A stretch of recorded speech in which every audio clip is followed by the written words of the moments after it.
Les amis, bienvenue, j'espère que vous allez tous très bien et très content de vous retrouver pour une nouvelle vidéo. Après la réaction à chaud hier, aujourd'hui, l'analyse à froid, la plus tactique et technique possible, même si beaucoup de choses tournent autour du volet et de l'angle psychologique, avec quand même des traductions sur le terrain, donc plein de choses à évoquer en images.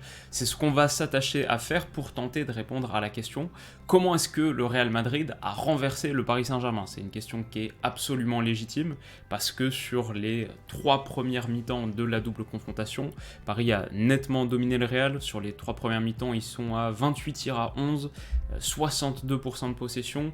Je les ai trouvés plus tranchants en transition que le Real Madrid, et aussi plus confortables en possession, capables de confisquer le ballon et d'être vachement pertinents dans leur utilisation du ballon dans le camp adverse, sur attaque placée.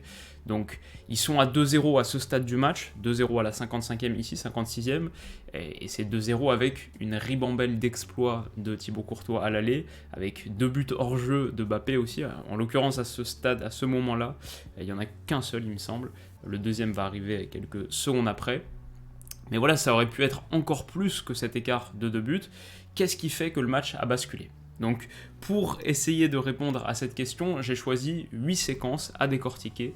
Ce qu'on va faire tout de suite avec la première, c'est ici, c'est 40 minutes avant le drame. On joue la 56e minute, 40 minutes avant le dénouement catastrophique, avant la fin d'un match qui voit le Paris Saint-Germain éliminé. Et cette séquence de jeu, elle est intéressante, je trouve, parce qu'elle rappelle à quel point le PSG flottait sur ce match. Ils étaient dans un monde et dans un match qui leur appartenait totalement. Donc on a une transition madrilène, Paris défend à 5 ici, Verratti, donc c'est Nuno Mendes, Kimpembe, Marquinhos et Danilo Pereira, les 3 centraux entre guillemets plus Nuno, Hakimi n'est pas encore revenu, les offensifs sont assez loin. Paris défend à 5, les offensifs se préoccupent pas du repli, mais dans ce monde-là, c'est quelque chose qui marche encore. Il y a une incompréhension Vinicius-Benzema sur l'échange, et donc Paris la récupère vite, peut contrer en 3 petites touches, c'est ça que je trouve assez phénoménal, et qu'on a vu sur la première période. On va avoir une passe en profondeur lobée comme ça, un petit ballon par-dessus la défense de Verratti pour Neymar. Ensuite Neymar qui la remettra parfaitement de la tête, Messi qui se chargera du reste, et ça va conduire à une très très grosse occasion. Donc on a là la remise de la tête de Neymar pour Messi, Messi qui pivote super bien sur lui-même et qui la met pied droit d'un petit ballon comme ça, L1 triangle par-dessus Eder Militao. C'est juste fou parce que Mbappé il y a ça de distance. C'est une situation qui illustre à quel point Mbappé peut se procurer d'énormes occasions en partant pourtant loin derrière son vis-à-vis. Paris était assez peu menacé, et Paris peut être dangereux avec pas grand-chose ici grâce à la très bonne entente de ses superstars, grâce au quatuor finalement de ces 4 superstars, Verratti, Neymar, Messi, Mbappé, quelque chose qui est pas vraiment travaillé, mais on l'a beaucoup vu en première mi-temps aussi, c'est rien de vraiment travaillé, mais c'est toujours des combinaisons de très haut niveau, toujours de la pure improvisation, et c'était superbe, ça a super bien fonctionné en première. Sur ce moment-là, je me disais que, avec en plus le souvenir du match aller, je pense qu'on était beaucoup à voir le Paris Saint-Germain envoyer un vrai signal, malgré son foot un peu anachronique, déséquilibré, etc. Moi je voyais une équipe qui était quand même capable d'aller au bout. Quand tu as des joueurs qui combinent aussi bien, et quand tu as une fusée à laquelle tu peux envoyer le ballon comme ça, alors qu'il est pourtant 5 mètres derrière Militao, c'est juste indéfendable. Tu joues contre un cheat code humain, donc on va le voir sur la suite de l'action. Hop, il réussit à rattraper son retard, passe entre Militao et Alaba. C'est indéfendable comme on a dit. Je pense que cette action c'est un bon point de départ pour notre analyse parce qu'elle montre à quel point Paris était nettement au-dessus à ce moment. Elle est aussi importante parce qu'elle souligne quand même la qualité du travail défensif de la charnière madrilène qui a peut-être permis aux Madrilènes de survivre jusqu'à cette dernière demi-heure money time. Elle souligne ce travail, cette séquence. Dans l'ensemble, Militao a fait un super match, notamment quand on se souvient qu'il avait ce gros coup dès la première minute de jeu. Moi, je me souviens qu'à ce moment-là, je me dis, ok, Ancelotti confronté à un vrai casse-tête, il doit déjà faire sans peut-être son meilleur défenseur central au bout d'une minute de jeu. Mais il s'est remis, et pourtant, il a eu mal au genou tout le match. Ça, c'est 1 heure plus tard, à la 60e minute. Donc, vrai guerrier, et super match pour lui dans l'anticipation. Ouais, il était en souffrance. Et en l'occurrence, sur cette action, c'est Alaba qui revient super bien, avec un tacle salvateur parfait en pleine surface. Je pense que c'est aussi un moment important, non seulement parce qu'il montre à quel point Paris était au-dessus et confiant et dangereux, qui montre aussi à quel point la charnière était vitale. Mais troisième chose, c'est que Mbappé tombe et chute assez durement sur la tête. Il va être sonné pendant quelques minutes après. Et voilà, là on le voit 2 minutes plus tard et on l'a quasiment plus vu du match. Donc je ne sais pas si c'est coïncidence ou s'il y a une petite commotion cérébrale ou quelque chose, mais ça m'a marqué en revoyant le match ce matin qu'après ce moment-là, il y a le but égalisateur qui intervient assez vite après aussi, mais on l'a plus trop vu et je me demande à quel point ça a joué. Donc voilà, ça c'était la première séquence que je voulais mettre en lumière, le point de départ, ok. Le tournant, une partie du tournant du match, comment le Real Madrid a renversé le Paris Saint-Germain, c'est avec ce double changement, Toni Kroos donc et Marco Asensio qui sortent pour faire rentrer Eduardo Camavinga et Rodrigo. Ça a changé beaucoup de choses, 2 joueurs qui étaient nettement en dessous, remplacés par 2 joueurs qui à la fois dans l'intensité sans ballon et dans l'impact avec ont totalement transformé le visage du Real Madrid. Dès son entrée en jeu, on voit Rodrigo très actif sur le couloir droit, dans le demi-espace aussi, demander le ballon comme ici à Modric dans des zones très intéressantes où ensuite il a des options pour remise à l'intérieur, pour écarter, pour centrer directement, ce qu'il a beaucoup fait. Donc la présence de Rodrigo, on le voit ici à nouveau demander un ballon un peu sournois, vicieux sur corner joué à 2 qui a mis le Paris Saint-Germain dans une grande difficulté. Ils n'étaient pas tout à fait concernés sur le départ de cette action, comme ils le seront à plusieurs reprises sur les coups de pied arrêtés. Voilà, Rodrigo, je pense qu'on va le voir tout au long de l'analyse, a eu un impact déterminant, et Camavinga aussi. On va le revoir, ça c'était un petit peu la deuxième idée phare. Alors on passe à la troisième séquence, c'est l'action de l'égalisation et je la trouve super parlante. Ce qui me surprend au départ, c'est à quel point le Paris Saint-Germain est détendu. Donc là il y a 0-1, on approche de la dernière demi-heure de jeu, on est à 5/6 de la double confrontation. Le PSG est très détendu, peut-être trop. Parce qu'on là, on n'est pas en train de jouer un 6 mètres qui va être dégagé loin devant. On joue un coup franc à la médiane dans une position long de ligne de touche qui est vraiment pas évidente. Quand tu as une touche, ne serait-ce qu'une touche à jouer dans cette zone, il faut être très concentré, il faut être hyper concerné, sinon c'est perte de balle ou gros recul dans une position qui peut être dangereuse. Et ici, je compte 4 joueurs qui sont totalement désintéressés du ballon. On a Kylian Mbappé ici, et Lionel Messi ici, qui ne regardent même pas ce qui se passe dans cette zone, qui sont plutôt concentrés ou on va dire concernés par la perspective de se rapprocher du but. Je ne dis pas qu'ils doivent nécessairement systématiquement décrocher, participer à la construction et aller solliciter le ballon ici, pas forcément, mais ils ne regardent pas le porteur de balle, en l'occurrence Nuno Mendes. Donc ça, c'en est 2 d'entre eux. Ensuite, on a Danilo Pereira, ça c'est quand même assez étonnant, qui est en train de boire, peut-être prendre une consigne de Mauricio Pochettino. C'est peut-être le pire parce que tu as vraiment besoin de lui dans cette zone. On peut élargir encore plus, tu as besoin de lui globalement dans cette zone pour aider à la construction, peut-être pour bloquer Vinicius et permettre à Hakimi de demander un ballon ici.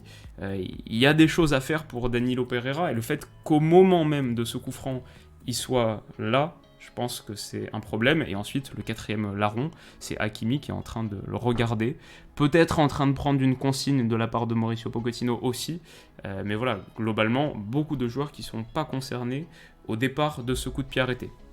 Bon, c'est pas dramatique dans l'absolu. Le coup franc sera finalement joué sans très grand danger, mais je trouve que par rapport à la détermination des Madrilènes et leur volonté de consentir des efforts qui sont très visibles, chez Karim Benzema ici, qui attaque cet espace, chez Luka Modric, chez Rodrigo, par rapport à cette détermination de ces joueurs-là, et puis ensuite celle de Vinicius, très agressif, d'Eduardo Camavinga, de Valverde qui a fait un gros effort pour aller se coller au porteur de balle, et on a toujours Rodrigo, Modric, même Benzema qui est suffisamment avancé pour pouvoir bloquer un petit peu ici. Il prive le porteur de solutions dos au jeu, peut-être de quelque chose de plus central à destination de Marquinhos ici. Donc je dirais juste qu'il y avait un décalage dans l'engagement et dans la concentration sur cette action. Pas nécessairement que les Parisiens devaient être tous autour du porteur, mais on voit et on lit un décalage dans l'intensité mentale, dans la concentration. Donc je pense que pas grand monde l'avouera, c'est normal, mais si à ce stade du match, on me disait qu'au moins 3 ou 4 joueurs du Paris Saint-Germain pensaient le match gagné, je ne serais pas surpris.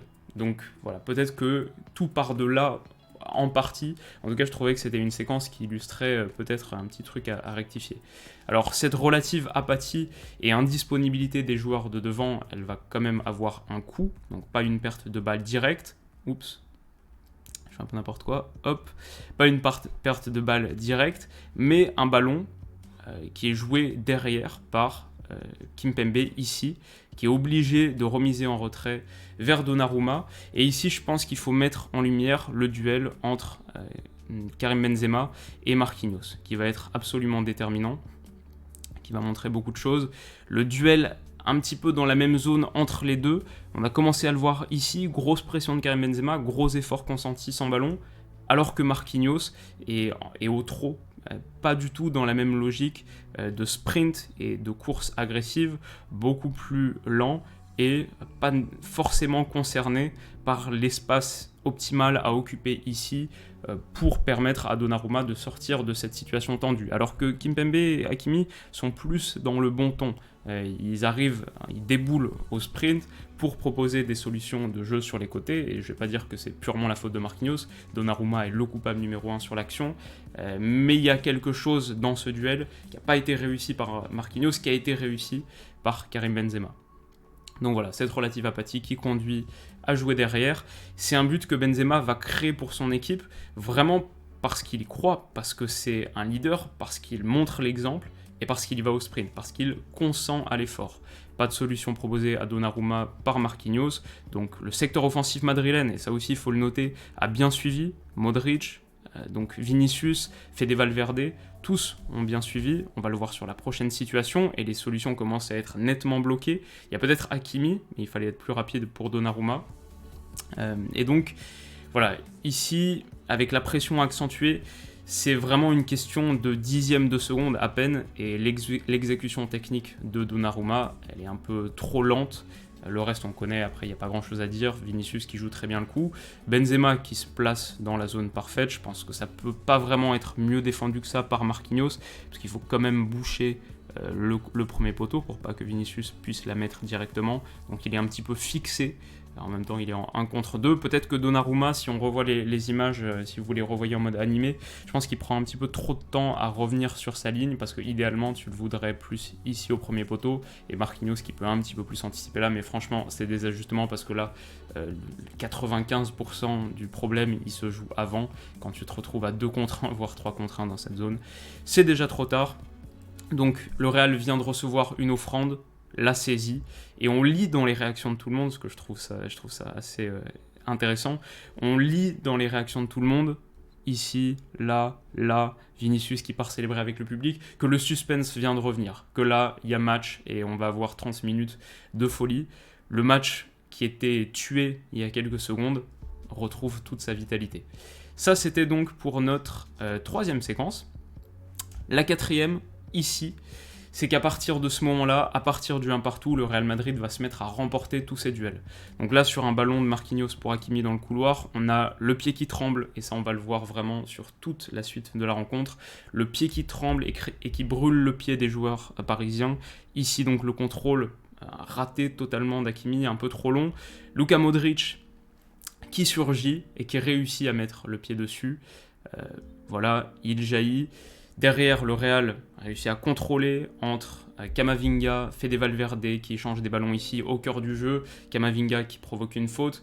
Le Real Madrid récupère vite beaucoup de ballons. Quelques secondes plus tard, centre de Rodrigo, Real Madrid qui est supérieur dans les duels, et la suite de cette action l'illustre. Quelques secondes plus tard, centre de Rodrigo et Benzema qui s'élève nettement au-dessus de Marquinhos, qui smash une tête, qui effleure le poteau. Voilà, il est bien au-dessus. Il y a une équipe ici, à partir de cette heure de jeu, il y a une équipe qui est dans le niveau d'intensité, qui est dans le niveau d'engagement d'une dernière demi-heure de match retour de Ligue des Champions. Et l'autre qui voudrait encore être dans l'ancien monde, qui voudrait encore être dans son ancien monde où elle menait 1-0, qui soit est un peu paralysé, soit fait un déni de réalité. Ce 6 mètres, il est criant, tout le monde est statique. Il y a 2 joueurs quand même qui sont aux côtés de Donnarumma pour peut-être une sortie courte, mais je crois que personne n'a trop envie de prendre la responsabilité d'un ballon en pleine surface. Même Donnarumma, c'est pas trop ce qu'il faut faire. Son body language, si on voyait sur toute la séquence, sur les 3-4 secondes au moment de faire son 6 mètres, il sait pas trop quoi faire, et donc ça finit sur un ballon long, faute de mieux, à destination de qui ? De Neymar, parce que Paris Saint-Germain n'a pas vraiment d'option sur le jeu aérien pour dégager long. Ça finit sur un ballon long à destination de Neymar qui est aisément remporté par Alaba, Neymar qui perd évidemment le duel. Le Real peut enclencher une autre séquence de possession en camp adverse, va aller même gagner un corner sur la suite. Le Bernabéu s'enflamme, on n'est même pas 10 minutes après la première séquence de la vidéo, et tout a changé. Le foot est absolument dingue. Donc voilà, 5e séquence, ce qui me choque, c'est vraiment l'apathie sans ballon. Donc on a parlé des duels perdus par les Parisiens, mais l'apathie sans ballon, c'est quelque chose. Je ne sais pas si c'est les têtes qui sont en train de tourner, je ne sais pas si c'est les vieux démons qui reviennent à la charge, ou alors peut-être qu'il y a l'idée qu'il faut que le fait de montrer sa crainte, que le fait de se battre sur chaque ballon, comme il faudrait le faire à mon avis, que le fait de faire ça après avoir été si serein, ça rendrait en fait le danger plus réel, plus indéniable d'une certaine manière. Je pense vraiment qu'il y a un déni de réalité dans cette équipe, un refus d'admettre à ce moment-là du match que les conditions ont changé, et voilà, que c'est en manifestant le même degré de course lente que tout à l'heure, en manifestant le même degré de calme apparent, que la sérénité va revenir. Je ne sais pas si c'est ça l'idée, mais c'est clair que ça ne va pas payer en football, et à fortiori en 2022.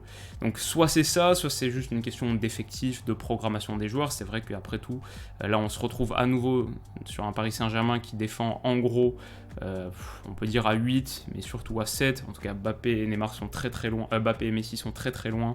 Ils ne reviendront pas. Neymar ne sera pas une grande partie de cette action. Donc à nouveau un Paris Saint-Germain qui défend à 7, alors que tu as un avantage de score à préserver.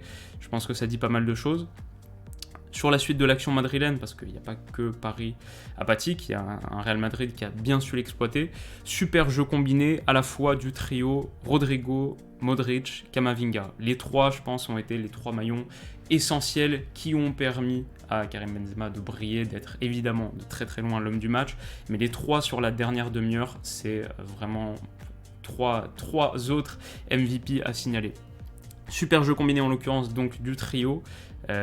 Modric sert Camavinga en 3e homme ici face au jeu, et je sais pas si ça vous marque, mais l'attitude du bloc parisien autour de sa surface, c'est sans aucune communication, tout le monde un petit peu hypnotisé par le ballon. C'est dur, tout le monde qui fixe un peu le ballon et qui n'a pas vraiment d'idée de quoi faire, surtout qu'il y a une belle poche d'espace qui est trouvée par Camavinga. Voilà, là on voit bien le côté un peu hypnotisé par le ballon, tout le monde qui regarde avec pas vraiment de communication entre les deux, et surtout qu'il y a un ballon très dangereux qui va être trouvé par Camavinga ici.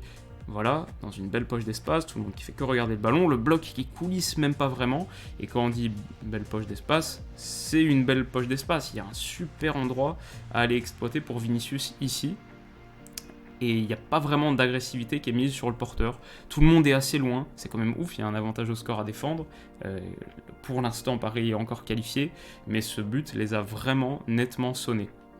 Donc, tout le luxe de s'avancer pour Vinicius dans le bloc parisien, dans un bloc qui n'a pas coulissé, tout le luxe de pénétrer dans la surface de réparation et de compresser cette ligne de défense vraiment sur ces 15 derniers mètres. Et donc là, on a un bloc parisien qui est vraiment en 7+3 pur. Les 7 joueurs-là, les 3 parisiens qui sont loin derrière.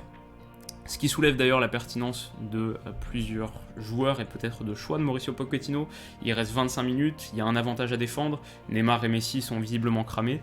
Je pense que dans un autre club avec des dynamiques de vestiaire différentes ou avec une culture différente, t'en sors au moins un des deux assez vite pour reprendre le contrôle au milieu, pour moins reculer, pour pas devoir jouer la qualif dans le money time avec 3 joueurs qui participent pas à l'effort défensif. Ça c'est quand même assez flagrant. Donc cette situation au bout donnera corner et la température grimpe encore d'un cran. 6e situation, 6e séquence. encore les pattes qui tremblent pour le Paris Saint-Germain et ça va être de plus en plus le cas dans sa moitié de terrain. Donc là on a un contrôle de Kylian Mbappé dos au jeu qui est mis sous grosse pression par la sortie de David Alaba. Il va le rater, ça va atterrir dans les pieds de Vinicius. Hop, ça c'est un petit peu plus tard, c'est 5 secondes plus tard dans l'action. Le Real Madrid a réussi à se projeter à nouveau dans une poche d'espace intéressante, à nouveau grâce à une percussion de Karim Benzema. On a eu le pied qui tremble de Mbappé au départ de l'action, on a celui de Vinicius ici, sur ce ballon de l'extérieur de Benzema qui cherchait Rodrigo, le pied qui tremble de Nuno Mendes, et c'est pour ça que je disais dans la vidéo d'hier que je mettrais toute la ligne de 4 un peu sur le même niveau, surtout sur la défense de surface. Je pense que Nuno Mendes a été meilleur que les autres dans l'utilisation du ballon, même sur certains duels flanc, couloir. Par contre, dans la surface, cette action, ça peut faire 2-1 tout de suite si Vinicius finit mieux. Et après, le pied gauche, c'est pas la bonne surface. Mais voilà, gros problème à nouveau. Les pattes qui tremblent, une vraie complicité. Ça, c'est sur la suite de l'action. Ouais, ça, c'est le 6 mètres. En fait, ce qu'on va voir, c'est une complicité intéressante entre Karim Benzema et Vinicius, qui a aussi été un des marqueurs, je pense, de ce match. Mais donc là, on a parlé des pattes qui tremblent de Mbappé, de Nuno Mendes. Ici, sur le 6 mètres, cette fois, Paris décide de jouer court, mais sans vraie solution qui est proposée à Kimpembe, avec un bloc madrilène qui est très haut et parfait dans l'agressivité. Le Real récupère à nouveau très bon travail de Rodrigo ici. Et on va voir la complicité Vinicius-Benzema, là, avec un petit ballon bien mis, et ensuite la talonnade pour aller chercher Vinicius dans une zone intéressante. Je pense que cette action montre que si on doit analyser cette rencontre, on ne peut pas dire que le PSG s'est sabordé et en rester là. Évidemment, il y a eu une déchéance et une défaillance notamment psychologique du Paris Saint-Germain, mais je pense que cette action, elle montre que le Real a aussi su exploiter les carences mentales en face avec beaucoup de justesse technique. De Karim Benzema, de Vinicius, là sur cet échange, de Rodrigo, de Modric, on ne peut pas mettre toute la responsabilité dans le camp parisien, c'est vraiment le Real qui a renversé le PSG, c'est du 50-50 quoi. Donc voilà pour cette action. En face, je pense que le niveau d'intensité que cet exploit demandait, à la fois, ah oui ça c'est sur la suite de l'action, le niveau d'intensité que cet exploit demandait pour couvrir des espaces dans le dos, à l'image de ce tacle de Luka Modric, ça montre que le Real Madrid était vraiment dans le bon ton par rapport au Paris Saint-Germain, le bon ton de l'intensité, et ça c'est un tacle superbe, ballon d'or sur ballon d'or qui a fait se lever le Real Madrid, le Bernabeu, et la température grimpe encore d'un cran. 7ème séquence, ça c'est le but du 2-1, plusieurs choses à dire, déjà l'erreur technique de Neymar bien sûr, mauvais choix, mauvaise exécution, percée de Luka Modric, pas de faute tactique de Gay qui vient de rentrer, ça c'est dommage, mais aussi une petite erreur sans doute d'anticipation de Marco Verratti, donc qui ici a encore le luxe de simplement se positionner face à Luka Modric, mais je pense qu'il veut peut-être anticiper un ballon à destination de Vinicius, ou peut-être qu'il pense qu'il va plus rentrer intérieur encore, mais on va le voir, hop, il anticipe le fléchissement sur les genoux, et Luka Modric, sans même lever la tête, l'a vu ou l'a compris, file tout droit, s'incruste dans cette poche. Ici, Gay doit faire faute, couper l'action beaucoup plus vite, il n'a pas de carton jaune. Il doit y avoir une faute tactique. Neymar en tente une, mais il est trop court. Super ballon de Luka Modric qui est donné à Vinicius.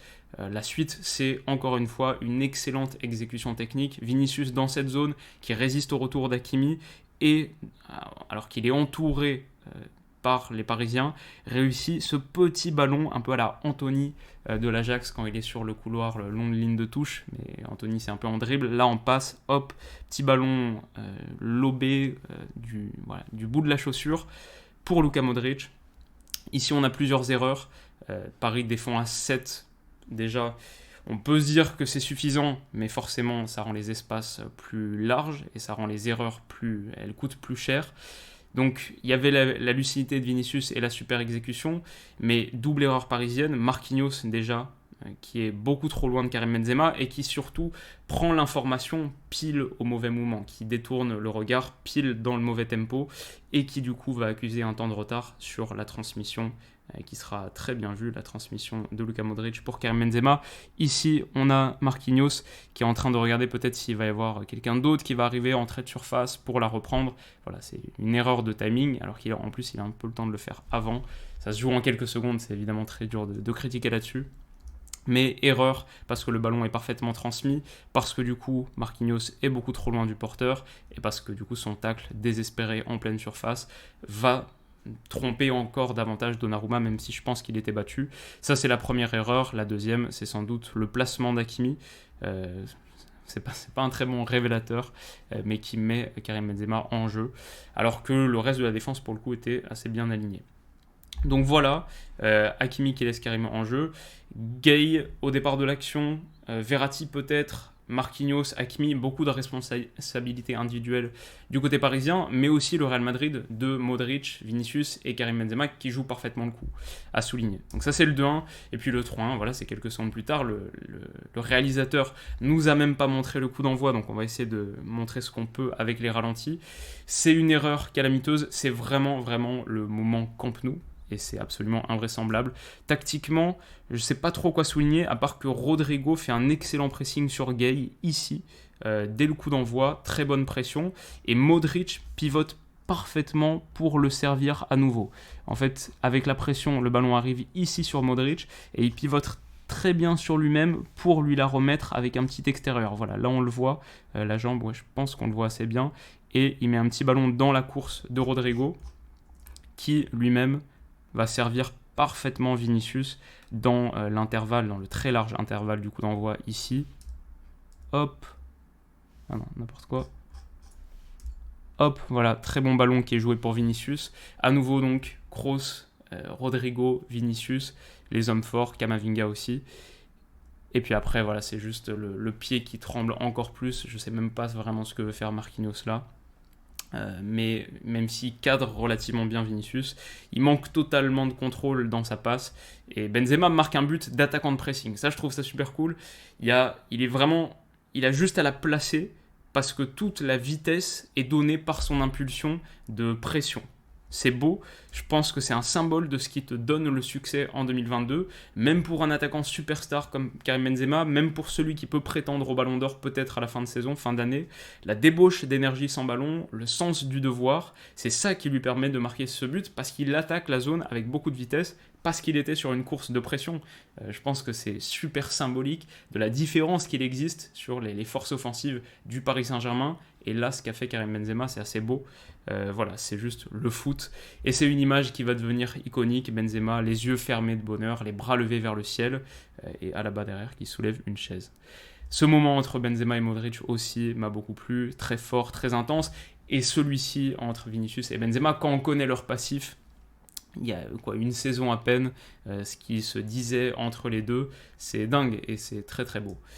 Voilà en gros pour l'analyse technique la plus étayée possible, en sachant que je me suis surtout attaché au moment de bascule et que c'est surtout, je pense, l'angle psychologique qui change tout. Est-ce une remontada ? On est obligé de dire que oui, parce qu'on a vu les mêmes signes de faillite psychologique à partir du 1 partout.